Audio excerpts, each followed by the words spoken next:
What the United States government did was shameful, and I am sorry.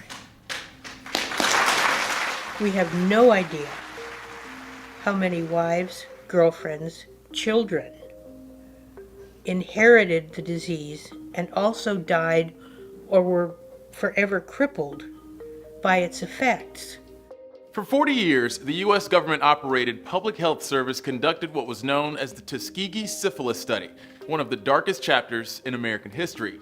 Now, over 40 years after the study ended, we still don't know, and might never know, the full extent of its effects.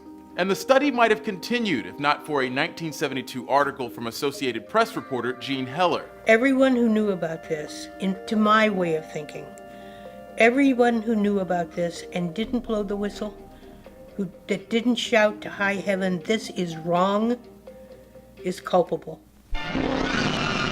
Syphilis was considered a national health crisis in the early 20th century. You don't know a thing about syphilis, except that you've got it.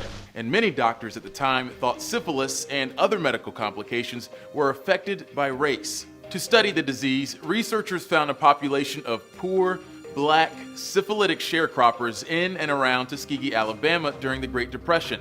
Nearly 400 of the participants had syphilis, while another 200, the control group, did not. In the end, as many as 100 men died from complications related to untreated syphilis, and the message was very clear. Black deaths mattered. Medical doctors deliberately let them die, wanted them to die for what they could discover from their bodies later. How old were you when you first learned about the Tuskegee study? 23. The day you published this story, the day the story was published, did you know what was getting ready to happen? Yeah. I knew it would be explosive. After the story broke, and there was this incredible public outcry, Senator Kennedy had held very, very public congressional hearings on this. If they had been white, your public health service would never have agreed to do this study in the first place. They wouldn't have dared. The study and the aftermath are well documented in films and books, but there are still things we might never know, and for Heller, that goes back to the very beginning. I still have not heard the answer to the very simple question of why. They should have been able to determine after the first 3 or 4 autopsies that the inside of a black person ravaged by syphilis looks identical to the insides of a white person, and stop the study. Beyond that, Heller believes there's no way to know just how many people were directly or adjacently affected by the study or its disclosure.